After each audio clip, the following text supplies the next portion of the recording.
Hello everyone, welcome back to my channel Prakruti Madesh blogs. Friends, ಇವತ್ತು ಬೆಳಿಗ್ಗೆಯಿಂದನೇ ಈ ವ್ಲಾಗ್ನ ಸ್ಟಾರ್ಟ್ ಮಾಡ್ತಿದ್ದೀನಿ. ನನ್ನ ಬ್ಯುಸಿ ಡೇ ಹೇಗಿರುತ್ತೆ ಅಂತ ನಿಮ್ಗಳ ಜೊತೆನೂ ಕೂಡ ಶೇರ್ ಮಾಡ್ಕೊಳ್ಳೋಣ ಅಂತ ಹೇಳಿ, ನಾನು ಹೇಗೆ ನನ್ನ ಟೈಮು ಮತ್ತು ನನ್ನದು ಶೆಡ್ಯೂಲ್ಸ್ಗಳನ್ನ ಹೇಗೆ ನಾನು ಬ್ಯಾಲೆನ್ಸ್ ಮಾಡ್ತೀನಿ ಅನ್ನೋದನ್ನು ಕೂಡ ಈ ವ್ಲಾಗಲ್ಲಿ ನಾನು ತೋರಿಸ್ಕೊಡ್ತೀನಿ. ಸೊ ಈಗ ಬೆಳಗ್ಗೆ 6:30 ಏನೋ ಆಗಿದೆ. ನಾನು ಇವತ್ತು ಬೆಳಿಗ್ಗೆ ಎದ್ದ ತಕ್ಷಣ ನಾನು ಹತ್ತತ್ರ ಅರ್ಧ ಲೀಟ್ರಷ್ಟು ನೀರನ್ನ ಕುಡಿತೀನಿ. ಫಸ್ಟು ಜೀರಿಗೆ ನೀರು, ಅದಾದಮೇಲೆ ನಾರ್ಮಲ್ ವಾಮ್ ವಾಟರು. ಇದನ್ನೆಲ್ಲ ಕುಡಿದು ನಾನು ಬೆಳಿಗ್ಗೆ ಡೈಲಿ ನಾನು ಒಂದು 200 to 300 ಸ್ಕಿಪ್ಪಿಂಗ್ನ ಆಡ್ತೀನಿ. ಡೈಲಿ ವರ್ಕೌಟ್ ಅದೇನೆ. ಯಾಕಂದರೆ ನನಗೆ ಬೆಳಿಗ್ಗೆ ಹೊತ್ತು ವಾಕಿಂಗು ಅಥವಾ ಹೊರಗಡೆ ಎಲ್ಲ ಹೋಗೋಕ್ಕಾಗೋದಿಲ್ಲ. ಇವನು ಸ್ಕೂಲು ಎಲ್ಲ ಇರೋದ್ರಿಂದ ನಾನು ವಾಕಿಂಗಿಗೆ ಅಂತ ಎಲ್ಲೂ ಹೋಗೋಕ್ಕಾಗೋದಿಲ್ಲ. ಟೈಮ್ ಕೂಡ ಅಡ್ಜಸ್ಟ್ ಆಗೋದಿಲ್ಲ ನನಗೆ. ಯಾಕಂದರೆ ನನಗೆ ಆಲ್ಮೋಸ್ಟ್ 6:30 ತನಕ ನಿದ್ದೆ ಬೇಕೇ ಬೇಕು. ಅದಕ್ಕಿಂತ ಬೇಗ ಎದ್ದೇಳೋಕ್ಕೆ ಟ್ರೈ ಮಾಡ್ತಿದ್ದೀನಿ, ಬಟ್ ತುಂಬ ಕಷ್ಟ ಆಗ್ತಿದೆ ನನಗೆ. ಇನ್ನೊಂದು ಸ್ವಲ್ಪ ಬೇಗ ಎದ್ದೇಳೋದನ್ನ ಅಭ್ಯಾಸ ಮಾಡ್ಕೊಬೇಕು. ಅದಕ್ಕೋಸ್ಕರ ಡೈಲಿ ಬೆಳಗ್ಗೆ ಒಂದು 200 to 300 ಸ್ಕಿಪ್ಪಿಂಗ್ನ ಆಡ್ಕೊಂಬಿಟ್ರೆ ಒಂದು ಸ್ವಲ್ಪ ವಾರ್ಮಪ್ ಆದಂಗೆ ಆಗುತ್ತೆ. ಆ ಥರ ಆಡಿದ್ರೆ ಇಡೀ ದಿನವೂ ಕೂಡ ಸ್ವಲ್ಪ ಆರಾಮಾಗಿರುತ್ತೆ ಅಂತ ಅನಿಸುತ್ತೆ.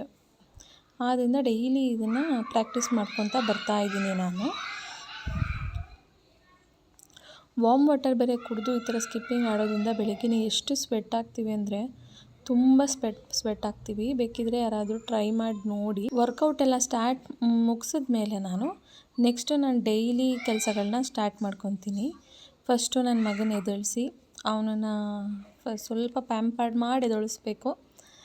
ಅವನಿಗೆ ಸಾಫ್ಟಾಗಿ ಎದ್ದೇಳಿಸಿದ್ರೆ ಅವತ್ತು ಮೂಡೆಲ್ಲ ಚೆನ್ನಾಗಿರುತ್ತೆ ನನ್ನ ಮಗಂದು. ಅದಕ್ಕೆ ಫಸ್ಟು ಬೆಳಗ್ಗೆ ಅವನ್ನ ಎದ್ದೇಳಿಸ್ಬಿಟ್ಟು ಅವನಿಗೆ ಬ್ರಷ್ ಮಾಡೋದಕ್ಕೆ ಕಳಿಸ್ತೀನಿ. ಇವತ್ತು ಬೆಳಗ್ಗೆ ಯಾವುದೋ ಬೆಕ್ಕು ಬಂದು ಕೂತಿತ್ತು, ಅದಕ್ಕೆ ಫುಲ್ ಹ್ಯಾಪಿ ಆಗಿಬಿಟ್ಟಿದ್ದ. ನನ್ನ ಮಗನಿಗೆ ಬೆಕ್ಕಂದರೆ ತುಂಬ ಇಷ್ಟ, ಪ್ರಾಣಿಗಳಂದರೆ. ಬೆಳಿಗ್ಗೆನೇ ಬೆಕ್ಕು ನೋಡಿ ಅವನು ತುಂಬ ಖುಷಿಪಟ್ಟ. ಸೊ ಇವತ್ತಿನ ಡೇ ಹ್ಯಾಪಿಯಾಗಿದ್ದ ಅಂತಲೇ ಹೇಳ್ಬೋದು. ಮಕ್ಳುಗಳು ಹ್ಯಾಪಿಯಾಗಿ ಇದ್ಬಿಟ್ರೆ ಅವತ್ತು ನಮ್ಮಂಥ ಅಮ್ಮಂದಿರಿಗೆ ಅದೊಂಥರ ರಿಲ್ಯಾಕ್ಸ್. ಇಲ್ಲ ಅಂತಂದರೆ ಎಲ್ಲದಕ್ಕೂ ಕಿರಿಕಿರಿ ಮಾಡ್ತಾರೆ ಮಕ್ಳುಗಳು. ಆದ್ದರಿಂದ ಇದೆಲ್ಲ ಆದಮೇಲೆ ನಾನು ಬಾಗಿಲು ತೊಳೆದು ರಂಗೋಲಿ ಹಾಕಿ, ಅದೆಲ್ಲ ನಮ್ಮಂಥ ಹೆಂಗಸ್ರಿಗೆ ಅದೆಲ್ಲ ಕಾಮನ್ ಡೈಲಿ ರೊಟೀನ್. ಅದೊಂಥರ ಏನೇ ಆದ್ರೂ ಅದೆಲ್ಲ ಆ ಟೈಮ್ಗೆ ಆ ಕೆಲಸಗಳು ಆಗ್ತಾನೇ ಇರಬೇಕು ಅಂತಾರಲ್ಲ, ಹಾಗೆ. ಸೊ ಇವತ್ತು ಕೂಡ ಅಷ್ಟೇ ನಾರ್ಮಲಾಗಿ ನಾನು ವರ್ಕೌಟ್ ಎಲ್ಲ ಮುಗಿಸಿ ನಾನು ಒಂದು ಕಡೆ ತಿಂಡಿ ಕೂಡ ರೆಡಿ ಮಾಡ್ತಾಯಿದ್ದೀನಿ. ಇನ್ನೊಂದು ಕಡೆ ಬಾಗಿಲೆಲ್ಲ ತೊಳೆದು ರಂಗೋಲಿ ಹಾಕ್ಬಿಟ್ಟು ಬಂದ್ಬಿಡೋಣ ಅಂತ ಹೇಳಿ ರಂಗೋಲಿ ಹಾಕ್ತಾಯಿದ್ದೀನಿ. ನನಗೇನು ಅಷ್ಟೊಂದು ಚೆನ್ನಾಗೆಲ್ಲ ರಂಗೋಲಿ ಹಾಕೋಕ್ಕೆ ಬರುತ್ತೆ ಅಂತ ಹೇಳ್ಕೊಳ್ಳೋದಿಲ್ಲ ನಾನು. ಬಟ್ ತಕ್ಕ ಮಟ್ಟಿಗೆ ಒಂದಷ್ಟು ಯೂಟ್ಯೂಬ್ಗಳನ್ನ ನೋಡಿಕೊಂಡು ಇತ್ತೀಚೆಗೆ ಅಂದರೆ ನಾನು ಹಾಕೋದನ್ನು ಚೆನ್ನಾಗಿ ಹಾಕ್ತೀನಿ. ಅಂದರೆ ನನಗೆ ಏನಂತಂದರೆ ಹಬ್ಬಗಳಲ್ಲಿ ಅಥವಾ ಸೋಮವಾರ, ಶುಕ್ರವಾರ ಇಂಥ ದಿನಗಳಲ್ಲಿ ಸ್ವಲ್ಪ ಸ್ಪೆಷಲ್ಲಾಗಿ ಇಟ್ಟಿಗೆ ಪೌಡರು ಎಲ್ಲ ಹಾಕ್ತೀನಿ. ಇನ್ನು ನಾರ್ಮಲ್ ಡೇಸಲ್ಲೆಲ್ಲ ಯಾವುದೋ ಒಂದು ಹಾಕಿದ್ರೆ ಆಯ್ತಲ್ವ ಅಂತನೋ ಒಂಥರ ಸೋಂಬೇರ್ತನ ಅಂತಲೇ ಹೇಳ್ಬೋದು, ಅಥವಾ ಅಷ್ಟು ಇಂಟ್ರೆಸ್ಟ್ ಇಲ್ಲ ಅಂತ ಅನ್ಬೋದು. ನನಗೆ ಹೊಸ್ಲಿಗೆ ರಂಗೋಲಿ ಹಾಕೋದು ಅಂದರೆ ತುಂಬ ಇಷ್ಟ. ಡಿಸೈನ್ ಹಾಕಬೇಕು ಹೊಸ್ಲ ಹತ್ರ ಅಂತ ಹೇಳಿ. ಇಲ್ಲಿ ಬಾಗಿಲಿಗೆ ನಮ್ಮದು ರೋಡ್ ಬೇರೆ ಚಿಕ್ಕದಿರೋದ್ರಿಂದ ನನಗೆ ಅಷ್ಟೊಂದು ಏನು ಇಂಟ್ರೆಸ್ಟ್ ಬರೋಲ್ಲ ಚೆನ್ನಾಗಿ ಹಾಕಬೇಕು ಅಂತ. ನನಗೆ ಯಾವ್ದು ಗೊತ್ತಿದೆಯೋ ಅದರಲ್ಲಿ ಹಾಕ್ತೀನಿ ಅಷ್ಟೇ ನಾನು. ನೋಡಿ, ಇವತ್ತಿನ ರಂಗೋಲಿ ಹೀಗಿದೆ. ಈಗ ರಂಗೋಲಿ ಎಲ್ಲ ಹಾಕ್ಬಂದು ಆಲ್ರೆಡಿ ಒಂದು ಕಡೆ ಅನ್ನಕ್ಕಿಟ್ಟು ಹೋಗಿದ್ದೆ ನಾನು ಬಾಗಿಲು ತೊಳೆಯೋದಕ್ಕೆ. ಈಗ ಅನ್ನ ಕೂಡ ಆಗಿದೆ. ಇವತ್ತಿನ ತಿಂಡಿಗೆ ಏನಪ್ಪ ಮಾಡೋದು ಅಂತ ಯೋಚನೆ ಮಾಡ್ತಾಯಿದ್ದೆ. ನನ್ನ ಮಗ ಅದಕ್ಕೆ ಚಿತ್ರಾನ್ನ ಮಾಡಿ ಅಂತ ಹೇಳಿದ್ದ. ಅದಕ್ಕೋಸ್ಕರ ಇವತ್ತು ಸರಿ ಆಯಿತು ಅಂತ ಹೇಳಿ ಚಿತ್ರಾನ್ನನೇ ಮಾಡೋಣ ಅಂತ ಹೇಳಿ. ಯಾಕಂದರೆ ನಿನ್ನೆ ಚಪಾತಿ ಮಾಡಿದ್ದೆ, ಮೊನ್ನೆ ದೋಸೆ ಮಾಡಿದ್ದೆ, ಅದಕ್ಕೆಲ್ಲ ಆಗಿದೆ. ಅದಕ್ಕೆ ಮಕ್ಳಿಗೆ ಅವಾಗವಾಗ ಏನೋ ರೈಸು ಅಂದರೆ ನನ್ನ ಮಗನಿಗಂತೂ ಚಿತ್ರಾನ್ನ ಪುಳಿಯೋಗರೆ ಅಂತಂದರೆ ತುಂಬ ಇಷ್ಟ. ಅದಕ್ಕೆ ಇವತ್ತು ಚಿತ್ರಾನ್ನನೇ ಮಾಡೋಣ, ಇವತ್ತು ಗುರುವಾರ ಬೇರೆ ಅಲ್ವಾ, ಚಿತ್ರಾನ್ನ ಮಾಡಿಟ್ಬಿಟ್ರೆ ಬೇಗನೂ ಆಗುತ್ತೆ ಕೆಲಸ ಅಂತ ಹೇಳಿ ಚಿತ್ರಾನ್ನ ಮಾಡ್ಕೊತಾ ಇದ್ದೀನಿ. ಬಟ್ ಚಿತ್ರಾನ್ನಕ್ಕೆ ಇವತ್ತು ತರಕಾರಿ ಹಾಕಿ ಚಿತ್ರಾನ್ನ ಮಾಡ್ತಾಯಿದ್ದೀನಿ. ನಾನು ಪ್ಲೈನ್ ಚಿತ್ರಾನ್ನ ಮಾಡೋದು ತುಂಬ ಕಮ್ಮಿ. ಯಾಕಂದರೆ ನನ್ನ ಇಂಟೆನ್ಷನ್ ಏನು ಅಂತಂದರೆ ಯಾವ ಥರನಾದರೂ ಪರವಾಗಿಲ್ಲ, ಮಕ್ಳುಗಳಿಗೆ ವೆಜಿಟೇಬಲ್ಸ್ ಇವತ್ತಿನ ಡೇನಲ್ಲಿ ಒಂದು ಫ್ರೂಟ್, ಒಂದು ಸ್ವಲ್ಪ ವೆಜಿಟೇಬಲ್ಸ್ ಮಕ್ಳಿಗೆ ತಿನ್ನಿಸ್ಬೇಕು ಅನ್ನೋದು ನನ್ನ ಇಂಟೆನ್ಷನ್. ಅದೇ ರೀತಿ ನಾನು ಪ್ಲ್ಯಾನ್ ಮಾಡಿಕೊಂಡು ತಿಂಡಿ ಅಡುಗೆ ಇದೆಲ್ಲ ನಾನು ಪ್ಲ್ಯಾನ್ ಮಾಡಿ ಮಾಡೋ ಅಂಥದ್ದು. ಸುಮ್ಮನೆ ಏನೋ ಒಂದು ಅನ್ನ ಸಾಂಬಾರು ಅಥವಾ ಏನೋ ಒಂದು ಕೊಟ್ಬಿಟ್ರೆ ಮಕ್ಕಳಿಗೆ ಅವತ್ತೊಂದು ಪ್ರೋಟೀನ್ ಎಲ್ಲ ಹೇಗೆ ಕೊಡೋದು ಹೇಳಿ. ಅದಕ್ಕೋಸ್ಕರ ನಾನು ವೆಜಿಟೇಬಲ್ ಚಿತ್ರಾನ್ನ ತುಂಬ ಸಿಂಪಲಾಗಿ ಮಾಡ್ತೀನಿ. ಏನಂತಂದರೆ ಫಸ್ಟು ಬಾಣಲಿಗೆ ಎಣ್ಣೆ ಹಾಕ್ಕೊಂಡು ಸ್ವಲ್ಪ ಕಡಲೆಕಾಯಿ ಬೀಜನ ಹುರಿದು ಸಪ್ರೇಟ್ ಎತ್ತಿಟ್ಕೊಂಡ್ಬಿಡ್ತೀನಿ. ಯಾಕಂದರೆ ಅದು ಚಿತ್ರಾನ್ನದ ಒಳಗಡೆಗೆ ಹಾಕ್ಬಿಟ್ರೆ ಅದು ಮೆತ್ತೆ ಆಗಿಬಿಡುತ್ತೆ, ಕ್ರಿಸ್ಪಿನೆಸ್ ಹೋಗ್ಬಿಡುತ್ತೆ ಅಂತ ಹೇಳಿ. ನನ್ನ ಮಗನಿಗೆ ಈ ಕಡಲೆಬೇಳೆ ಮತ್ತು ಹೆಸರುಬೇಳೆ ಎಲ್ಲ ಹಾಕಿದ್ರೆ ಅವ್ನಿಗೆ ಅಷ್ಟು ಇಷ್ಟ ಆಗಲ್ಲ ಆ ಕಾಳುಗಳು. ಬಟ್ ಕಡಲೆಕಾಯಿ ಬೀಜ ಮಾತ್ರ ಇರಲೇಬೇಕು ಅವ್ನಿಗೆ, ಮಸ್ಟ್ ಆ್ಯಂಡ್ ಶುಡ್ಡು. ಸೊ ಮಾಡ್ತಿರೋದು ಮಕ್ಕಳು ತಿನ್ನಬೇಕು ಅಂತಲ್ವಾ, ಹೇಗೋ ಸರಿ ಅಂತ ಹೇಳಿ ಏನು ಮಾಡ್ತೀನಿ, ನಾನು ಬರೀ ಕಡಲೆಕಾಯಿ ಬೀಜ ಮಾತ್ರ ಹಾಕಿ ಮಾಡ್ಕೊತೀನಿ. ಕಡಲೆಕಾಯಿ ಬೀಜನ ಸ್ವಲ್ಪ ನೀಟಾಗಿ ಫ್ರೈ ಮಾಡಿಕೊಂಡು ಸಪ್ರೇಟ್ ಎತ್ತಿಟ್ಕೊಂಡ್ಬಿಡ್ತೀನಿ ನಾನು. ಈಗ ಕಡಲೆಕಾಯಿ ಬೀಜ ಹುರ್ಕೊಂಡಿದ್ದೀವಲ್ವ, ಅದೇ ಬಾಣಲಿಗೆ ನಾನು ಸ್ವಲ್ಪ ಸಾಸಿವೆ ಮತ್ತು ಒಂದು ಸ್ವಲ್ಪ ಜೀರಿಗೆ ಹಾಕ್ಕೊಂಡು ಸ್ವಲ್ಪ ಅದು ಫ್ರೈ ಆಗ್ತಿದ್ದಾಗೇ ಹಸಿಮೆಣಸಿನ್ಕಾಯಿ, ಸ್ವಲ್ಪ ಕರ್ಬೇವಿನ ಸೊಪ್ಪು ಎಲ್ಲನೂ ಹಾಕ್ಕೊಂಡು ಚೆನ್ನಾಗಿ ಫ್ರೈ ಮಾಡ್ಕೊಳ್ಳಿ. ಇದಕ್ಕೆ ನಾನಿಲ್ಲಿ ಒಂದು 2 ಮೀಡಿಯಮ್ ಸೈಜ್ದು ಈರುಳ್ಳಿನ ಸಣ್ಣಗೆ ಕಟ್ ಮಾಡಿ ಹಾಕ್ಕೊಂಡಿದ್ದೀನಿ. ಈರುಳ್ಳಿ ಇಷ್ಟಪಟ್ಟರೆ ಬೇಕಾದ್ರೆ ಜಾಸ್ತಿ ಕೂಡ ಹಾಕ್ಕೊಬೋದು. ಈರುಳ್ಳಿ ಸ್ವಲ್ಪ ಟ್ರಾನ್ಸ್ಪರೆಂಟ್ ಆಗಲಿ, ಇದಕ್ಕೆ ಜಾಸ್ತಿ ಫ್ರೈ ಆಗಬಾರ್ದು ತರಕಾರಿಗಳು, ಆವಾಗಲೇ ರುಚಿ ಚೆನ್ನಾಗಿರುತ್ತೆ. ಅದಕ್ಕೋಸ್ಕರ ಎಲ್ಲ ಅರ್ಧಂಬರ್ಧನೇ ಬೆಂದಷ್ಟು ಕೂಡ ಚೆನ್ನಾಗಿರುತ್ತೆ. ಮತ್ತು ಅದರಲ್ಲಿರೋ ಪ್ರೋಟೀನ್ ಅಂಶ ಎಲ್ಲ ಹಾಗೇ ಇರುತ್ತೆ ಅರ್ಧಂಬರ್ಧ ಬೆಂದ ತರಕಾರಿನಲ್ಲಿ. ಈಗ ನಾವು ಸಣ್ಣಗೆ ಕಟ್ ಮಾಡ್ಕೊಂಡಿರೋಂಥ ನಾನಿಲ್ಲಿ ಕ್ಯಾರೆಟು, ಬೀನ್ಸು, ಕ್ಯಾಪ್ಸಿಕಮ್ಮು ಇಷ್ಟು ತೊಗೊಂಡಿದ್ದೀನಿ. ನಿಮಗೆ ಯಾವ್ಯಾವ ವೆಜಿಟೇಬಲ್ಸ್ ಇಷ್ಟ ಆಗುತ್ತೋ ಎಲ್ಲನೂ ಕೂಡ ಹಾಕ್ಕೊಬೋದು. ಇದಕ್ಕೆ ನೀವು ಬೇಕಿದ್ದರೆ ಎಲೆಕೋಸು ಇದ್ದರೆ ಎಲೆಕೋಸು ಕೂಡ ಹಾಕ್ಕೊಬೋದು, ಚೆನ್ನಾಗಿರುತ್ತೆ. ಈಗ ಇದಕ್ಕೆ ರುಚಿಗೆ ತಕ್ಕಷ್ಟು ಉಪ್ಪು ನಿಮ್ಮ ಹೇಗೆ ಟೇಸ್ಟಿಗೆ ತಕ್ಕಂತೆ ಹಾಗೆ ಹಾಕ್ಕೊಂಡು, ಅದು ಕೂಡ ಅಷ್ಟೇ, ತರಕಾರಿ ಜಾಸ್ತಿ ಏನು ಬೇಯೋದೇನು ಬೇಡ, ಒಂದು ಅರ್ಧ 60% to 70% ಬೆಂದರೆ ಸಾಕಾಗುತ್ತೆ. ನಾನು ಕೊತ್ತಂಬರಿ ಸೊಪ್ಪು ಈಗಲೇ ಹಾಕ್ಬಿಡ್ತಾಯಿದ್ದೀನಿ. ನನ್ನ ಮಗನಿಗೆ ಯಾವುದೇ ಥರ ಸೊಪ್ಪು ಏನೂ ಸಿಗಬಾರ್ದು, ಆಗಲೇ ಹಾಕ್ಬಿಟ್ರೆ ಅದು ಚೆನ್ನಾಗಿ ಫ್ರೈ ಆಗಿಬಿಡುತ್ತೆ ಅಂತ ಹೇಳಿ. ಅದು ತರಕಾರಿ ಎಲ್ಲ ಬೇಯೋ ಅಷ್ಟೊದಕ್ಕೆ ಈ ಕಡೆ ನನ್ನ ಮಗನಿಗೆ ಸ್ನ್ಯಾಕ್ಸ್ ಬಾಕ್ಸ್ಗೆ ರೆಡಿ ಮಾಡೋಣ ಅಂತ. ಯಾಕಂದರೆ ಒಂದೇ ಕೆಲಸ ಮಾಡ್ಕೊಂಡಿದ್ರೆ ಬೆಳಗ್ಗೆ ಹೊತ್ತು ಅಮ್ಮಂದಿರಿಗೆ ಯಾವುದೇ ಕಾರಣಕ್ಕೂ ಟೈಮ್ ಸಾಕಾಗೋದಿಲ್ಲ. ನಮಗೊಂಥರ ಒಂದು 10 ಕೈ ಇದೆಯೇನೋ ಅನ್ನೋ ರೇಂಜಿಗೆ ಕೆಲಸ ಮಾಡ್ತೀವಿ ಬೆಳಗ್ಗೆ ಹೊತ್ತು ಅಮ್ಮಂದಿರು. ಯಾರ್ಯಾರು ಈ ರೀತಿ ಒಂದೇ ಟೈಮಲ್ಲಿ ಎಷ್ಟು ಕೆಲಸ ಮಾಡ್ತೀರಾ, ಎಲ್ಲರಿಗೂ ಕೂಡ ಈ ಟೈಮಲ್ಲಿ ರಿಲೇಟ್ ಮಾಡ್ಕೊತಾನೆ ಇರ್ತೀರಾ. ಹೌದಲ್ವಾ, ನಾವು ಕೂಡ ಇದೇ ಥರ ಅಲ್ವಾ ಮಾಡೋದು ಅಂತ. ಅದಕ್ಕೆ ಒಂದು ಕಡೆ ತರಕಾರಿ ಬೇಯೋ ಅಷ್ಟೊತ್ತಿಗೆ ನನ್ನ ಮಗನಿಗೆ ಇವತ್ತು ಅವನಿಗೆ ಮ್ಯಾಂಗೋಸ್ ಅಂದರೆ ತುಂಬ ಇಷ್ಟ. ಅಪ್ಪ ಕೂಡ ಮ್ಯಾಂಗೋ ಕೊಟ್ಟಿದ್ರು, ತುಂಬ ಟೇಸ್ಟಿಯಾಗಿದೆ, ತುಂಬ ರುಚಿಯಾಗಿದೆ ಮಾವಿನ ಹಣ್ಣು ಇದು. ಯಾಕಂದರೆ ಯಾವುದೇ ಪೌಡ್ರ್ ಹಾಕದೆ ಏನೂ ಹಾಕದೆ ಮರದಿಂದ ಕಿತ್ತು ಕೊಟ್ಟಿರೋದಲ್ವ, ಸಖತ್ ಟೇಸ್ಟಿಯಾಗಿತ್ತು ಮಾವಿನ ಹಣ್ಣು ಮಾತ್ರ ಇದು. ಅದಕ್ಕೆ ಇವತ್ತು ಮ್ಯಾಂಗೋ ಮತ್ತು ಬನಾನಾ 2 ಹಾಕೋಣ ಅಂತ ಹೇಳಿ ಹಾಕ್ತಾಯಿದ್ದೀನಿ. ಇವನು ಮಾರ್ನಿಂಗ್ ಟಿಫನ್ ತಿಂದು ಹೋಗೋದ್ರಿಂದ ನಾನು ಸ್ನ್ಯಾಕ್ಸಿಗೆ ಆದಷ್ಟು ಆಲ್ಮೋಸ್ಟ್ ನಾನು ಫ್ರೂಟ್ಸು ಮತ್ತು ವೆಜಿಟೇಬಲ್ಸ್ ಕೊಡೋದಕ್ಕೆ ಟ್ರೈ ಮಾಡ್ತೀನಿ ನಾನು.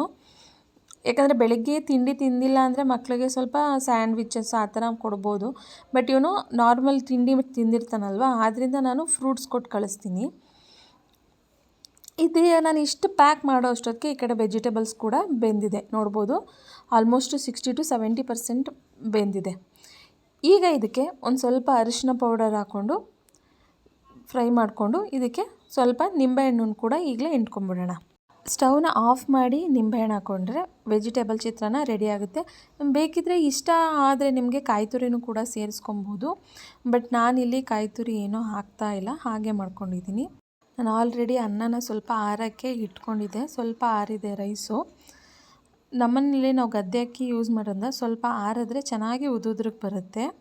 ಅದಕ್ಕೋಸ್ಕರ ಈಗ ನಾವು ಆಲ್ರೆಡಿ ಫ್ರೈ ಮಾಡಿ ಇಟ್ಕೊಂಡಿದ್ವಿ ಅಲ್ವಾ, ಆ ಗೊಜ್ಜು, ಕಡಲೆಕಾಯಿ ಬೀಜ ಎಲ್ಲನೂ ಹಾಕ್ಕೊಂಡು ಸ್ವಲ್ಪ ಸಪ್ಪೆ ಅಂತ ಏನಾದರೂ ಅನಿಸಿದ್ರೆ ಸ್ವಲ್ಪ ರುಚಿನ ಹಾಕ್ಕೊಂಡು ಮಿಕ್ಸ್ ಮಾಡಿಕೊಂಡ್ರೆ ವೆಜಿಟೇಬಲ್ ಚಿತ್ರಾನ್ನ ರೆಡಿ ಆಗುತ್ತೆ. ಹೆಲ್ದಿಯಾಗೂ ಇರುತ್ತೆ, ಟೇಸ್ಟಿಯಾಗೂ ಇರುತ್ತೆ. ಬೇಕು ಅಂದರೆ ಒಂದು ಸತಿ ಟ್ರೈ ಮಾಡಿ, ಮತ್ತೆ ನಿಮ್ಮ ಮಕ್ಳುಗಳು ಇದೇ ಚೆನ್ನಾಗಿದೆ ಅಮ್ಮ, ಇದೇ ಬೇಕು ಅಂತ ಕೇಳ್ತಾರೆ. ಯಾರ್ಯಾರು ತರಕಾರಿ ತಿನ್ನಲ್ಲ ಎಲ್ಲ ಮಕ್ಳುಗಳು ಇಷ್ಟಪಟ್ಟು ತಿಂತಾರೆ. ಯಾಕಂದರೆ ನನ್ನ ಮಗನೂ ಕೂಡ ತಿಂತಾ ಇರಲಿಲ್ಲ. ಈ ಥರ ಎಲ್ಲ ಮಾಡಿಕೊಟ್ಟಾಗ ಯಾವುದೇ ಥರದ ತರಕಾರಿ ಕೂಡ ವಾಪಸ್ ಬರೋಲ್ಲ. ಯಾಕಂದರೆ ನಾವು ಸಣ್ಣಕ್ಕೆ ಹೆಚ್ಚಿರೋದ್ರಿಂದ ಮಕ್ಳುಗಳಿಗೆ ಅದನ್ನೆಲ್ಲ ತೆಗೆದಿಡಬೇಕು ಅನ್ನೋಷ್ಟು ಗೊತ್ತಾಗೋದಿಲ್ಲ, ಆರಾಮ್ಸೆ ತಿನ್ಕೊತಾರೆ ಮಕ್ಳುಗಳು. ಈ ಬಾಕ್ಸ್ ಜೊತೆಗೆ ಅವರು ಸ್ಪೂನ್ ಕೊಟ್ಟಿದ್ದರು, ಬಟ್ ನಾನು ಆ ಸ್ಪೂನ್ನ ಯೂಸ್ ಮಾಡೋದಿಲ್ಲ, ಸ್ಟೀಲ್ ಸ್ಪೂನ್ನೇ ಯೂಸ್ ಮಾಡೋದು ನನ್ನ ಮಗನಿಗೆ. ನಾನು ಅದೆಲ್ಲ ಮಾಡೋ ಅಷ್ಟೊತ್ತಿಗೆ ಇವನು ಸ್ನಾನ ಎಲ್ಲ ಮುಗಿಸಿ ಯೂನಿಫಾರ್ಮ್ ಎಲ್ಲ ಆಲ್ಮೋಸ್ಟ್ ಹಾಕ್ಕೊಂಡಿರ್ತಾನೆ ಇವನೇ. ಟೈ ಮತ್ತು ಬೆಲ್ಟ್ ಮಾತ್ರ ನಾನು ಹಾಕ್ಕೊಡ್ತೀನಿ. ನಾನು ಎಲ್ಲ ಕೆಲಸನೂ ಆ ಮಕ್ಳುಗಳಿಗೆ ಈಗಲಿಂದನೇ ಅವ್ರ ಕೆಲಸನ ಅವರವರೇ ಮಾಡ್ಕೊಳ್ಳೋದನ್ನ ಕಲಿಸ್ಬಿಟ್ರೆ ಅವ್ರಿಗೂ ಕೂಡ ಒಳ್ಳೆಯದು, ನಮಗೂ ಕೂಡ ಒಳ್ಳೆಯದು. ಯಾಕಂದರೆ ಎಲ್ಲದಕ್ಕೂ ಅಮ್ಮಂದಿರ ಮೇಲೆ ಅಥವಾ ಪೇರೆಂಟ್ಸ್ ಮೇಲೆ ಡಿಪೆಂಡ್ ಆಗೋ ಥರ ನೋಡ್ಕೊಬಾರ್ದು ಮಕ್ಳುಗಳು. ಅವ್ರ ಕೆಲಸಗಳನ್ನ ಆದಷ್ಟು ಚಿಕ್ಕ ಪುಟ್ಟ ಕೆಲಸಗಳನ್ನ ಮಾಡಿಕೊಂಡ್ರೆ ಸರಿ ಹೋಗುತ್ತೆ. ನಾನು ಆದಷ್ಟು ಅವ್ನ ಕೆಲಸಗಳನ್ನ ಅವ್ನ ಕೈಲೇ ಮಾಡಿಸೋದಕ್ಕೆ ಟ್ರೈ ಮಾಡ್ತೀನಿ. ನನಗೆ ಇದಕ್ಕೆ ಹೆಲ್ಪ್ ಮಾಡಿದ್ದು ಅವ್ರ ಟೀಚರ್ಸ್.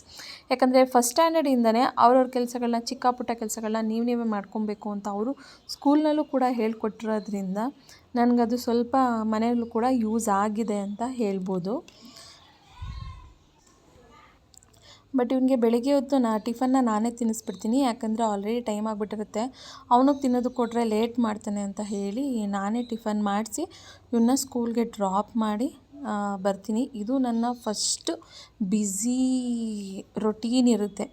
ಯಾಕಂದರೆ ಇಲ್ಲಿ ತನಕ ನನಗೆ ಆರಾಮಾಗಿ ಕೂತು ಒಂದು ಕಾಫಿನೋ ಅಥವಾ ಟೀನೋ ಏನು ಕುಡಿಯೋದಕ್ಕೂ ಟೈಮ್ ಇರೋದಿಲ್ಲ. ನನಗೆ ಮಾತ್ರ ಅಲ್ಲ, ಯಾವ ತಾಯಂದಿರಿಗೂ ಟೈಮ್ ಇರೋದಿಲ್ಲ ಅಂತ ಅಂದ್ಕೊತೀನಿ ನಾನು. ಒಂದು ದೊಡ್ಡ ಟೆನ್ಷನ್ನ ಮನೆಯಿಂದ ಆಚೆಗೆ ಹಾಕಾಯಿತು. ಸೊ ಈಗ ಮತ್ತೆ ಅವನ್ನ ಡ್ರಾಪ್ ಮಾಡಿ ಮನೆಗೆ ಬಂದೆ. ಮನೆಗೆ ಬಂದಮೇಲೆ ನಮ್ಮ ಹಸ್ಬೆಂಡ್ಗೆ ಚಿತ್ರಾನ್ನಕ್ಕೆ ಚಟ್ನಿ ಇರಲೇಬೇಕು. ಆದ್ದರಿಂದ ಅವ್ರಿಗೆ ಚಟ್ನಿ ಮಾಡಿಟ್ಬಿಡೋಣ ಅಂತ. ನನ್ನ ಮಗ ಏನು ಚಟ್ನಿ ಎಲ್ಲ ತಿನ್ನೋದಿಲ್ಲ, ಅದರಿಂದ ಏನು ಮಾಡಿರಲಿಲ್ಲ. ಅದಕ್ಕೋಸ್ಕರ ಇವ್ರಿಗೆ ಚಟ್ನಿ ಮಾಡಿಟ್ಟು ನೆಕ್ಸ್ಟ್ ಕೆಲಸ ಮಾಡೋಣ ಅಂತ ಹೇಳಿ ಕಾಯಿ ಚಟ್ನಿ ಮಾಡ್ಕೊತಾ ಇದ್ದೀನಿ ಇವತ್ತು. ಬೆಳಿಗ್ಗೆ ನಮ್ಮ ಅಡುಗೆ ಮನೆ ಪರಿಸ್ಥಿತಿ ಹೇಗಿರುತ್ತೆ ನೋಡಿ. ಅಷ್ಟು ಹರಿಬಿರಿನಲ್ಲಿ ಎಲ್ಲ ಕೂಡ ಹೀಗೆ ಮಾಡಿರ್ತೀವಿ. ಈಗ ನೆಕ್ಸ್ಟ್ ಎಲ್ಲ ಕ್ಲೀನ್ ಆದಮೇಲೆ ಅಡುಗೆ ಮನೆ ಹೀಗಿದೆ. ಎಲ್ಲ ಇದರಲ್ಲೆಲ್ಲ ತೋರಿಸೋ ಥರ ಟಿ ವಿಲೆಲ್ಲ ಏನೇ ಅಡುಗೆ ಮಾಡಿದ್ರು ಇಷ್ಟೇ ನೀಟಾಗಿರುತ್ತೆ ಅಂತ, ಅದೆಲ್ಲ ಸುಳ್ಳು. ಬಟ್ ನಿಜವಾದ ಫ್ಯಾಕ್ಟ್ ಅಂದರೆ ಇದು. ಅದಾದಮೇಲೆ ಮತ್ತೆ ಅದನ್ನೆಲ್ಲ ಕ್ಲೀನ್ ಮಾಡಿ ನೆಕ್ಸ್ಟ್ ನನ್ನ ಡೈಲಿ ರುಟೀನ್ನ ಸ್ಟಾರ್ಟ್ ಮಾಡ್ಕೊತೀನಿ. ಡೈಲಿ ರುಟೀನ್ ಏನಿರುತ್ತೆ ಹೇಳಿ ನಮ್ಮಂತೆ ಹೆಂಗಸ್ರಿಗೆ? ಅದೇ ಗುಡಿಸೋದು, ಒರೆಸೋದು ಅವುಗಳೇ. ಬಟ್ ಒಂದು ಟಿಪ್ ಏನು ಅಂತಂದರೆ, ನೀವು ಅಲ್ಲಲ್ಲಿದ್ದ ಅಲ್ಲಲ್ಲೇ ಕ್ಲೀನ್ ಮಾಡ್ಕೊಂಬಿಟ್ರೆ ನಿಮಗೆ ಡೀಪ್ ಕ್ಲೀನ್ ಮಾಡಬೇಕಾದ್ರೆ ಅಥವಾ 15 days ಒನ್ಸ್ ಮನೆ ಕ್ಲೀನ್ ಮಾಡಬೇಕಾದ್ರೆ ನಿಮಗೆ ಈಸಿ ಅನಿಸುತ್ತೆ. ನಾನು ಈ ಬೆಡ್ ಸ್ಪ್ರೆಡ್ ಬಗ್ಗೆ ಹೇಳಲೇಬೇಕು. ಇದು ಬೆಡ್ ಸ್ಪ್ರೆಡ್ ಬಂದು ಸುತ್ತ ಎಲಾಸ್ಟಿಕ್ ಇರೋದು ಅಂಥದ್ದು. ಇದು ತಂದಮೇಲೆ ಹೇಗೆ ಹಾಸಿರ್ತೀವಿ ಹಾಗೇ ಇರುತ್ತೆ. ತುಂಬ ಚೆನ್ನಾಗಿ ಬಾಳಿಕೆ ಬರ್ತಿದೆ ನನಗೆ. ಇದು ಇಲ್ಲೇ ಲೋಕಲಲ್ಲೇ ತೊಗೊಂಡಿದ್ದು, ಮೈಸೂರಲ್ಲಿ. ನಾನು ಆನ್ಲೈನಲ್ಲೇನು ಶಾಪ್ ಮಾಡಿಲ್ಲ. ಬಟ್ ತುಂಬ ವರ್ತಿನೂ ಕೂಡ ಇದೆ. ಬಟ್ ಅಷ್ಟೇ ಚೆನ್ನಾಗಿ ಬಾಳಿಕೆನೂ ಕೂಡ ಬರ್ತಿದೆ, ಅದು ಮಾತ್ರ ಹೇಳ್ಬೋದು. ಡೈಲಿ ಒಂದು ಸತಿ ಅಲ್ಲಿ ಯಾವುದ್ಯಾವ್ದು ಇರುತ್ತೋ ಅದನ್ನೆಲ್ಲ ಟೇಬಲ್ ಮೇಲೆಲ್ಲ ಒಂದು ಸತಿ ಡಸ್ಟಿಂಗ್ ಮಾಡ್ಕೊಂಬಿಟ್ರೆ ಆಲ್ಮೋಸ್ಟ್ ಡೈಲಿ ಧೂಳು ಅನ್ನೋದು ಹೋಗ್ಬಿಡುತ್ತೆ. ಆವಾಗ ನಿಮಗೆ ಮನೆ ಕ್ಲೀನಾಗಿರುತ್ತೆ. ಮತ್ತು ನೀವು ಡೀಪ್ ಕ್ಲೀನ್ ಮಾಡಬೇಕಾದ್ರೆ ನಿಮಗೆ ತುಂಬ ಈಸಿಯಾಗಿರುತ್ತೆ. ಮಕ್ಕಳಿರೋ ಮನೆಯಲ್ಲಿ ಇಟ್ಟು ವಸ್ತು ಒಂದು ಕಡೆ ಇರಲ್ಲ. ನಾವಂತೂ ಡೈಲಿ ಕ್ಲೀನ್ ಮಾಡ್ತಾನೆ ಇರ್ತೀವಿ. ಬಟ್ ಡೈಲಿ ಇಷ್ಟು ಡಸ್ಟ್ ಎಲ್ಲಪ್ಪ ಬರುತ್ತೆ, ಎಲ್ಲ ಅಂಡಿರುತ್ತೆ. ಬಟ್ ನಮ್ಮ ಕೆಲಸ ಏನು, ಡೈಲಿ ಅದನ್ನು ಅವರು ಎಲ್ಲ ಕಡೆ ಇಟ್ಟಿರೋದನ್ನು ಎಲ್ಲ ನೀಟಾಗಿ ಒಂದು ಕಡೆ ಇಟ್ಟು ನೀಟಾಗಿ ಗುಡಿಸ್ಕೊಂಡು ಒರೆಸ್ಕೊಂಡು ಬರೋದೇ ನಮ್ಮ ಅಮ್ಮಂದಿರಿಗೆ ಒಂದು ದೊಡ್ಡ ಟಾಸ್ಕ್ ಅಂತಲೇ ಹೇಳ್ಬೋದು. ಆದಷ್ಟು ನೀವು ಮನೇನ ಈ ರೀತಿ ಧೂಳು ಒರೆಸ್ತೀನಿ ಅಥವಾ ಧೂಳು ಹೊಡಿತೀನಿ, ಎಲ್ಲ ಕ್ಲೀನ್ ಮಾಡ್ತೀನಿ ಅಂದರೆ ಆದಷ್ಟು ಗುರುವಾರ ಮತ್ತು ಶನಿವಾರದಲ್ಲಿ ಮಾಡಬೇಕಂತೆ. ಇನ್ನು ನೆಕ್ಸ್ಟ್ ಮಂಗಳವಾರ, ಶುಕ್ರವಾರ ಎಲ್ಲ ಮನೆಯಲ್ಲಿ ಧೂಳು ಹೊಡಿಬಾರ್ದು. ಆದ್ದರಿಂದ ನಾನು ಆದಷ್ಟು ಗುರುವಾರ, ಶನಿವಾರ, ಭಾನುವಾರ ಇಂಥ ವಾರಗಳಲ್ಲಿ ನೀಟಾಗೆಲ್ಲ ಡಸ್ಟಿಂಗ್ ಮಾಡಿಕೊಂಡು ಬಂದುಬಿಡ್ತೀನಿ. ಇದನ್ನೇ ತೋರಿಸ್ತಾ ಇದ್ದರೆ ನೋಡೋರಿಗೂ ಕೂಡ ನಿಮ್ಗಳಿಗೂ ಕೂಡ ಬೋರ್ ಆಗುತ್ತೆ.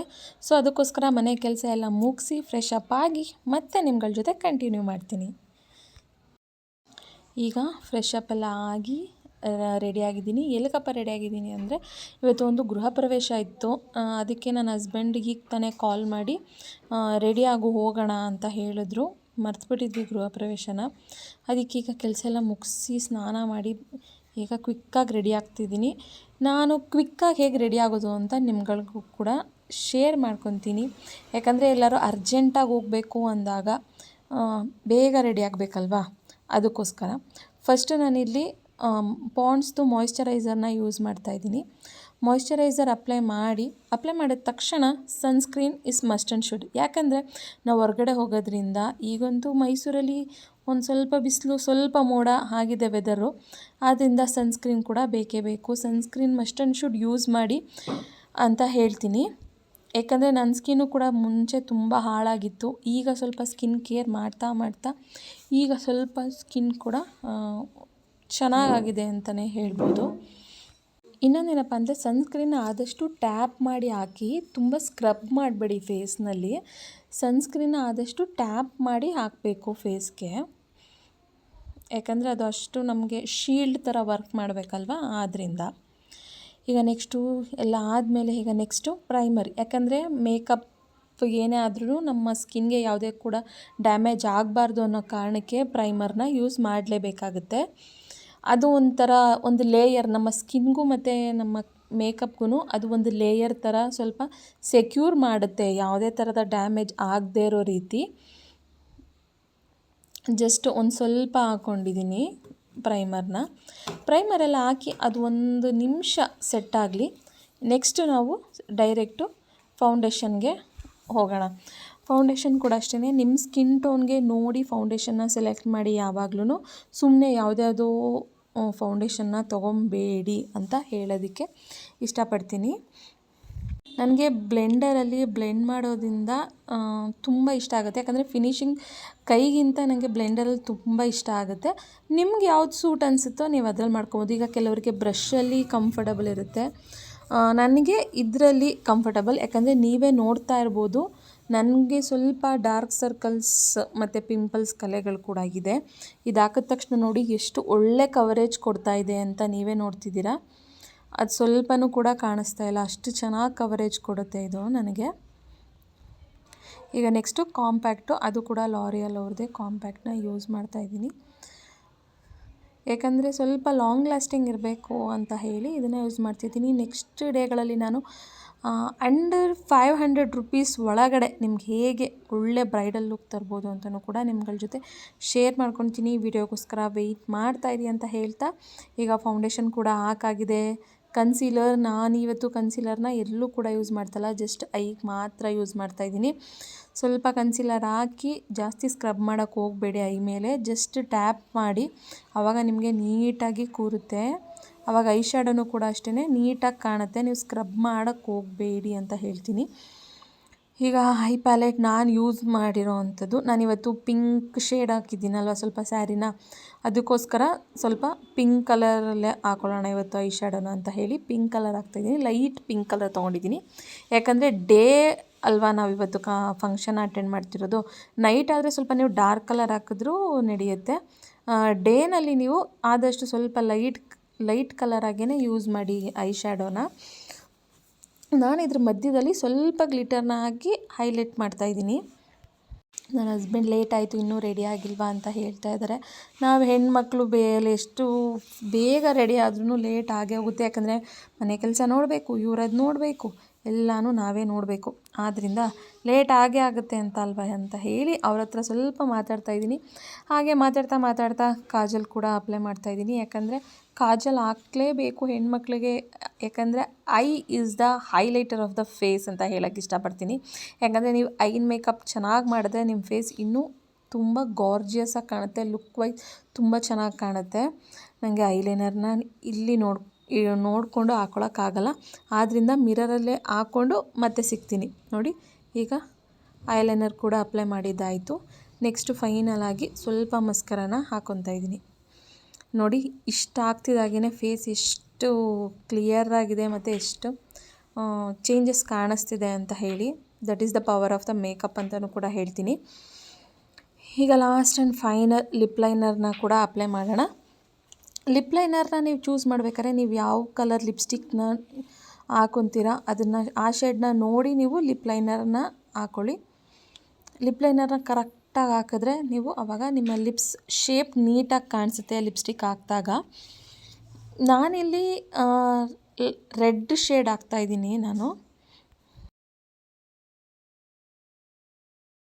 ನೋಡಿ, ಆಲ್ಮೋಸ್ಟ್ ಮೇಕಪ್ ಎಲ್ಲ ಮುಗ್ದಿದೆ. ಹೇಗೆ ಕಾಣಿಸ್ತಿದೆ ಮೇಕಪ್ ಅಂತ ಪ್ಲೀಸ್ ಕಮೆಂಟ್ ಮಾಡಿ ತಿಳಿಸಿ, ಯಾಕಂದರೆ ನನಗೂ ಕೂಡ ಗೊತ್ತಾಗುತ್ತೆ. ಈಗ ಒಂದು ಸ್ವಲ್ಪ ಐ ಶ್ಯಾಡೋ ಪ್ಯಾಲೆಟಲ್ಲೇ ಹೈಲೈಟರ್ ಇರುತ್ತೆ ಅಲ್ವಾ, ಅದನ್ನು ಸ್ವಲ್ಪ ಲೈಟಾಗಿ ಬ್ಲಷಾಗಿ ಯೂಸ್ ಮಾಡ್ತಾಯಿದ್ದೀನಿ.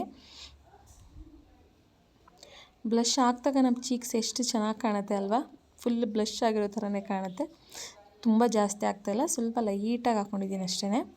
ಈಗ ನೆಕ್ಸ್ಟು ಬಿಂದಿ. ನನಗೆ ಚಿಕ್ಕ ಚಿಕ್ಕ ಬಿಂದಿಗಳಾದರೆ ಇಷ್ಟ ಆಗುತ್ತೆ, ಬಟ್ ಸ್ಯಾರೀಸ್ಗೆ ಇಷ್ಟ ಆದರೂ ಇದ್ದರೆ ನಿಮಗೆ ಸ್ಯಾರಿ ಲುಕ್ ಬರುತ್ತೆ. ತುಂಬ ಚಿಕ್ಕದಾಗ್ಬಿಟ್ರೆ ಕಾಣಿಸೋದಿಲ್ಲ, ಅದಕ್ಕೋಸ್ಕರ ಇದು ಕೂಡ ಆಯಿತು.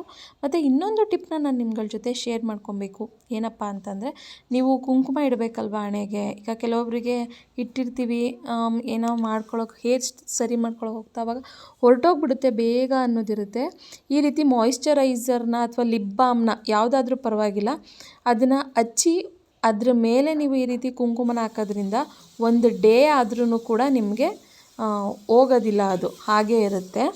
ಹಾಗೆ ಇವತ್ತು ನಾನು ಬೆಳಗ್ಗೆನೇ ಹೂವು ತೊಗೊಂಡು ಇಟ್ಕೊಂಡಿದ್ದೆ. ಯಾಕಂದರೆ ನನಗೆಲ್ಲರೂ ಹೊರಗಡೆ ಹೋಗಬೇಕು ಈ ಥರ ಅಥವಾ ಪೂಜೆಗಳಿಗೆ ಅಂತ ಹೇಳಿದ್ರೆ ನನಗೆ ತಲೆಯಲ್ಲಿ ಹೂವು ಇರಲೇಬೇಕು. ನನಗೆ ಹೂವು ಮುಡಿಯೋದಂದರೆ ತುಂಬ ಇಷ್ಟ. ಆದ್ದರಿಂದ ಇವತ್ತು ನಮ್ಮನೆಯವ್ರು ಏನೋ ನಾನೇ ಮುಡಿಸ್ತೀನಿ ಅಂತ ಹೇಳ್ತಿದ್ರು. ನಮ್ಮಿಬ್ರಿಗೆ ಆಲ್ಮೋಸ್ಟ್ ಜಗಳ ಆಗೋದು ಇದೇ ವಿಷಯಕ್ಕೆ. ಯಾಕಂದರೆ ನನಗೆ ಯಾವುದೇ ಹಬ್ಬ ಏನೇ ಆದ್ರೂ ಅವ್ರು ಹೂವು ತಂದುಕೊಡ್ಬೇಕು ಅಂತ. ಬಟ್ ಅವ್ರು ಮರ್ತೋಗ್ತಾರೆ. ಪ್ರತಿ ಹಬ್ಬದಲ್ಲೂ ನಾನು ಕೇಳಿ ನಾನು ಜಗಳ ಆಡಿದ್ಮೇಲೆ ಅವ್ರು ಹೂವು ತಂದು ಕೊಡ್ತಾರೆ. ಇದೇ ಆಗುತ್ತೆ. ಇವರಂತೂ 10 ನಿಮಿಷದಲ್ಲಿ ರೆಡಿ ಆಗಿಬಿಟ್ರು. ನಾನಿವತ್ತು ಈ ಸ್ಯಾರಿಗೆ ಈ ಲಾಂಗ್ ಹಾರನ ಮ್ಯಾಚ್ ಮಾಡ್ತಾಯಿದ್ದೀನಿ. ಚೆನ್ನಾಗಿ ಕಾಣಿಸುತ್ತೆ ಅಂತ ಹಾಕ್ಕೊಂಡು ನೋಡ್ತಾಯಿದ್ದೀನಿ, ಚೆನ್ನಾಗಿ ಕಾಣಿಸ್ತಿದ್ಯಾ ಅಂತ ಹೇಳಿ. ಅದಕ್ಕೆ ರೇಗಿಸ್ತಿದ್ದಾರೆ, ನೀವು ಎಷ್ಟೊತ್ತು ರೆಡಿ ಆದರೂ ನಾವು ಮಾತ್ರ 10 ಮಿನಿಟ್ಸ್ ಅಷ್ಟೇ ಅಂತ ಹೇಳಿ.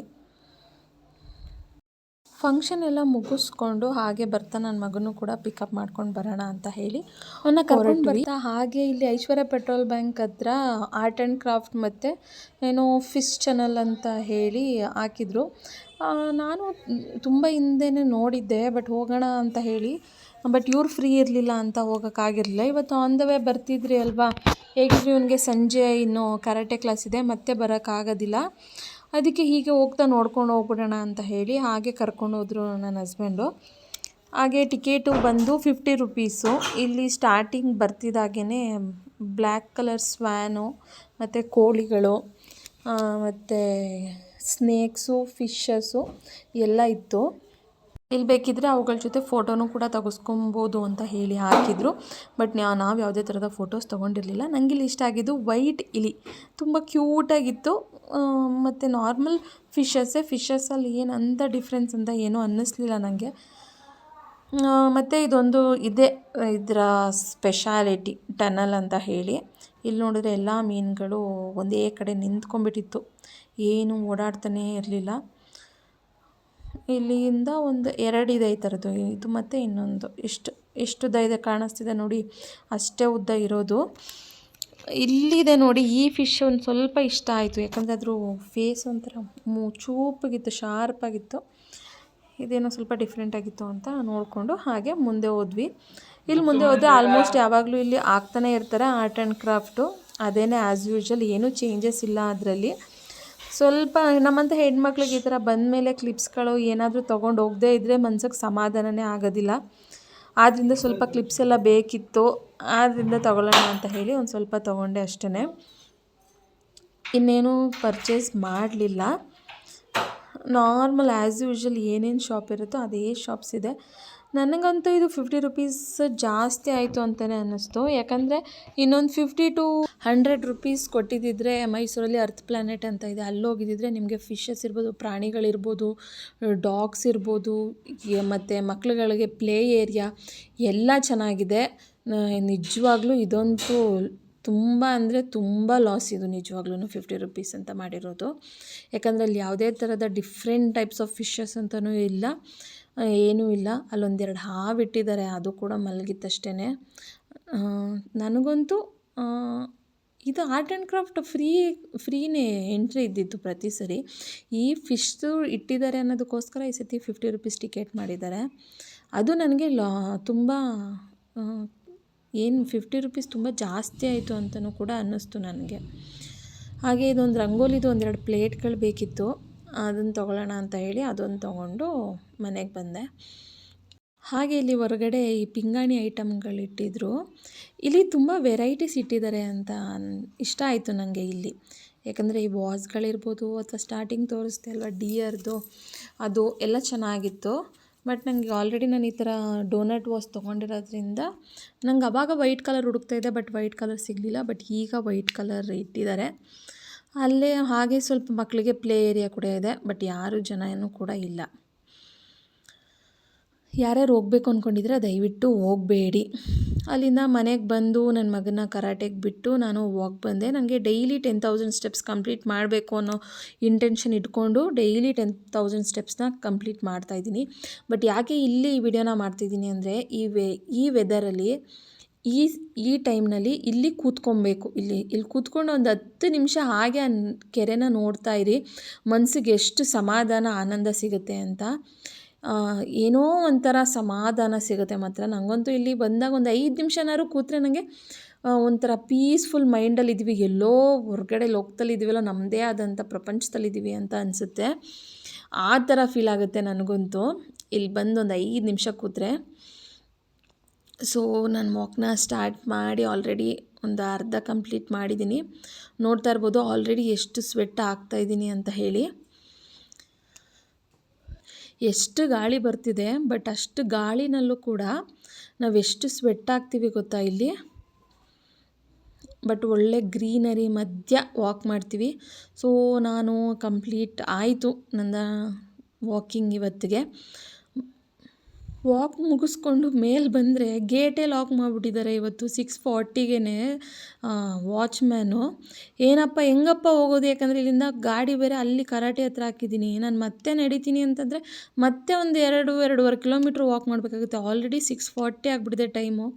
ಏನಪ್ಪ ಮಾಡೋದು ಅಂತ ಇಲ್ಲಿ ಯಾರೋ ಗೇಟ್ನ ಹತ್ತಿ ಹಾಗೇ ಇಳಿತಾಯಿದ್ರು.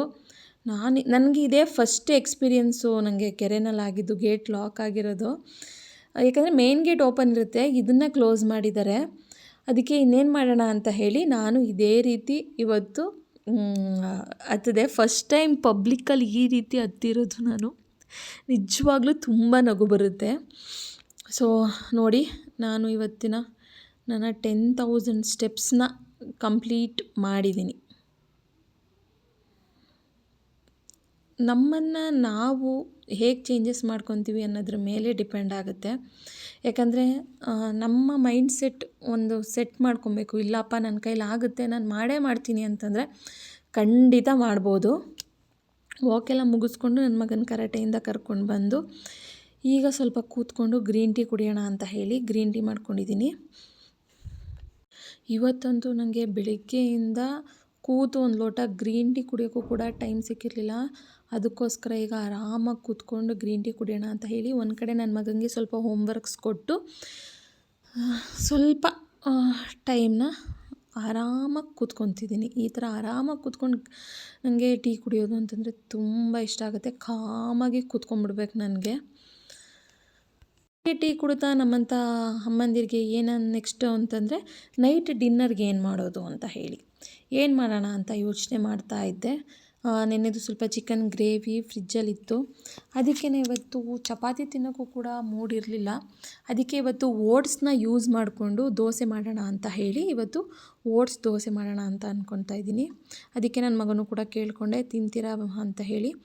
ಅವರು ಕೂಡ ತಿಂತೀನಿ ಅಂತ ಹೇಳಿದ್ದಾನೆ. ಅದಕ್ಕೆ ಇವತ್ತು ಓಟ್ಸ್ ದೋಸೆ ಮಾಡ್ತೀನಿ. ಹೇಗೆ ಮಾಡ್ತೀನಿ ಅದನ್ನು ನಿಮ್ಮ ಜೊತೆನೂ ಕೂಡ ಶೇರ್ ಕೂಡ ಮಾಡ್ಕೊತೀನಿ. 1 ಗ್ಲಾಸಷ್ಟು ಓಟ್ಸ್ನ ತಗೊತಾ ಇದ್ದೀನಿ.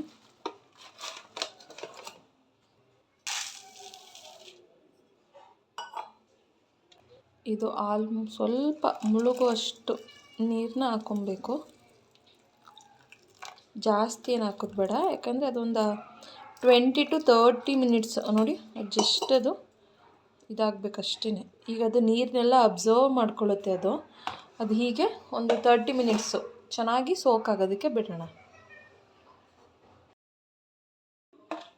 ನೋಡಿ ಈಗ ನೆಂದಿದೆ ಓಟ್ಸು. ಈಗ ಇದನ್ನು ಗ್ರೈಂಡ್ರಿಗೆ ಹಾಕ್ಕೊಳ್ಳೋಣ. ನಾವು ನೆನೆಸಿಟ್ಕೊಂಡಿರೋಂಥ ಓಟ್ಸ್ನ ಹಾಕ್ಕೊತಾ ಇದ್ದೀನಿ. ಇದು ಕ್ವಿಕ್ಕಾಗಿ ಆಗಿಬಿಡುತ್ತೆ, ನಿಮಗೆ ಜಾಸ್ತಿ ಟೈಮ್ ಏನು ತೊಗೊಳ್ಳಲ್ಲ. ಸಂಜೆ ಮಕ್ಕಳು ಸ್ಕೂಲಿಂದ ಬಂದಾಗ ಹೊಟ್ಟೆ ಹಶು ಅಂದರೂ ಬೇಕಾದರೆ ಮಾಡಿಕೊಡ್ಬೋದು. ಈಗ ಇದಕ್ಕೆ ಒಂದು ಸ್ವಲ್ಪ ಈರುಳ್ಳಿ ಹಾಕ್ಕೊಂಡಿದ್ದೀನಿ, 1 ಇಂಚಷ್ಟು ಶುಂಠಿ, ಒಂದು ಸ್ವಲ್ಪ ಜೀರಿಗೆ, 1-2 ಹಸಿಮೆಣಸಿನ್ಕಾಯಿ, ಒಂದು ಸ್ವಲ್ಪ ಹಿಂಗೆ ಹಾಕ್ಕೊಳ್ಳೋಣ ಇದಕ್ಕೆ.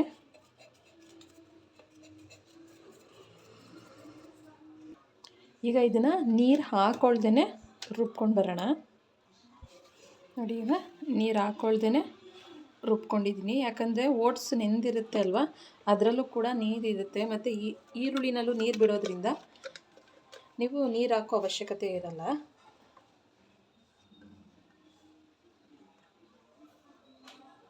ನೋಡಿ, ಕನ್ಸಿಸ್ಟೆನ್ಸಿ ಅತಿ ತೆಳುನೂ ಇಲ್ಲ, ಅತಿ ಗಟ್ಟಿನೂ ಇಲ್ಲ, ನೀಟ್ ಫ್ಲೋಯಿಂಗ್ ಕನ್ಸಿಸ್ಟೆನ್ಸಿ ಇದೆ. ಈಗ ಇದಕ್ಕೆ ನಾವು ರುಚಿಗೆ ತಕ್ಕಷ್ಟು ಉಪ್ಪನ್ನ ಆ್ಯಡ್ ಮಾಡ್ಕೊಳ್ಳೋಣ. ಈಗ ರುಚಿಗೆ ತಕ್ಕಷ್ಟು ಉಪ್ಪು ಈಗ ರೆಡಿ ಇದೆ. ಈಗ ನಾವು ದೋಸೆ ತವ ಇಟ್ಟು ದೋಸೆ ಮಾಡ್ಕೊಬೋದು. ನೋಡಿ ಎಷ್ಟು ಬೇಗ ರೆಡಿ ಆಗಿಬಿಡ್ತು. ನೋಡಿ, ಈಗ ತವ ಬಿಸಿಯಾಗಿದೆ. ಈಗ ನಾವು ಒಂದೊಂದೇ ದೋಸೆಗಳನ್ನ ಹಾಕೋಣ. ಬಿಸಿನ ಆಯಿತು ಅನ್ಸುತ್ತೆ.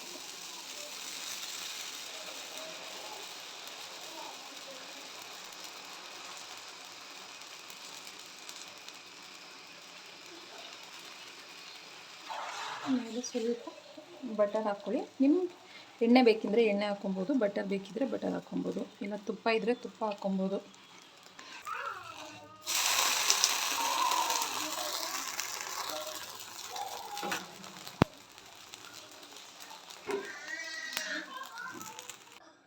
ನೋಡಿ, ಇವತ್ತಿನ ನನ್ನ ಊಟ ಇದು. ನೋಡಿದ್ರಿ ಅಲ್ವಾ ನನ್ನ ಬ್ಯುಸಿ ಡೇ ಹೇಗಿರುತ್ತೆ ಅಂತ ಹೇಳಿ. ನಾನು ಹೇಗೆ ನನ್ನ ಟೈಮ್ನ ಮ್ಯಾನೇಜ್ ಮಾಡ್ತೀನಿ ಮತ್ತು ಹೇಗೆ ನನ್ನ ಡಯೆಟ್ನ ಕೂಡ ನಾನು ಆದಷ್ಟು ಫಾಲೋ ಮಾಡೋಕ್ಕೆ ಟ್ರೈ ಮಾಡ್ತೀನಿ ಅಂತ. ಯಾಕಂದರೆ ನಾನು ಡೈಲಿ 1 ಟೈಮ್ ರೈಸ್ ಏನಾದರೂ ತಿಂದರೆ, ಯಾಕಂದರೆ ತಿನ್ನಲೇಬೇಕಾಗುತ್ತೆ ರೈಸ್ನ. ರೈಸ್ ಬಿಡಿ ಅಂತ ಯಾರೂ ಕೂಡ ಹೇಳಲ್ಲ, ರೈಸ್ ತಿನ್ನಲೇಬೇಕಾಗುತ್ತೆ. ಅದಕ್ಕೋಸ್ಕರ ನಾನು 1 ಟೈಮ್ ರೈಸ್ ತಿಂದರೆ ಇನ್ನು 2 ಟೈಮ್ ಆಲ್ಟರ್ನೇಟಿವ್ ಆಗಿ ಓಟ್ಸ್ ಇರ್ಬೋದು, ಅಥವಾ ಸಿರಿಧಾನ್ಯಗಳಿರ್ಬೋದು, ಅಥವಾ ಗೋಧಿ ಈ ಥರಗಳಲ್ಲಿ ಮಾಡ್ಕೊತೀನಿ. ಇಲ್ಲಾಂದರೆ ರವೆ ಐಟಮ್ ಇದನ್ನು ಕೂಡ ತಿನ್ಬೋದು. ಇಷ್ಟ ಐಟಮ್ಗಳಲ್ಲಿ ನಾನು ಇನ್ನು 2 ಟೈಮ್ನ ಮ್ಯಾನೇಜ್ ಮಾಡ್ಕೊತೀನಿ. 1 ಟೈಮ್ ರೈಸ್ ತಿಂದರೆ. ಇದೇ ಥರ ಯಾರ್ಯಾರು ಡಯೆಟ್ನ ಫಾಲೋ ಮಾಡ್ತಾ ಇದ್ದೀರಾ ಅಂತ ಕೂಡ ನನಗೆ ಕಮೆಂಟ್ ಮೂಲಕ ತಿಳಿಸಿ. ಇನ್ನೂ ಒಂದಷ್ಟು ಒಳ್ಳೊಳ್ಳೆ ರೆಸಿಪಿಗಳನ್ನ ನಿಮ್ಗಳ ಜೊತೆನೂ ಕೂಡ ಶೇರ್ ಮಾಡ್ಕೊತೀನಿ. ಲೈಕ್ ಮಾಡಿ, ಶೇರ್ ಮಾಡಿ, ಕಮೆಂಟ್ ಮಾಡಿ, ವಿಡಿಯೋ ಇಷ್ಟ ಆದರೆ ಅಂತ ಕೇಳ್ಕೊತಾ ಈ ವ್ಲಾಗ್ನ ಇಲ್ಲಿಗೆ ಎಂಡ್ ಮಾಡ್ತಾಯಿದ್ದೀನಿ. Thank you for watching.